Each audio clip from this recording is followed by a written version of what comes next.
The ministry has continued to observe global trends indicating that certain countries worldwide have now officially initiated preparations to transition to normalcy pre-pandemic.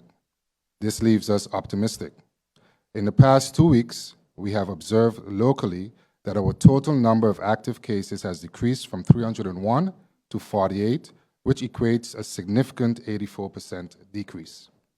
This gives us the comfort to further scale back restrictions on business operating hours, and that nightlife businesses will now indeed be allowed to open until 3 a.m. effective Friday, February 25th, 2022.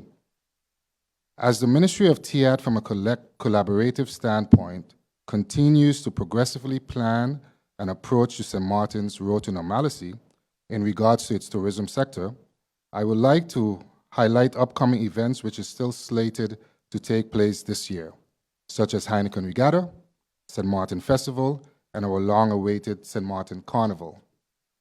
Such events will contribute to increased promotion of the destination abroad and provide further stimulus to our local economy, as well as fun and entertainment for our guests and locals alike to enjoy as we continue to progress positively throughout the season from the business perspective.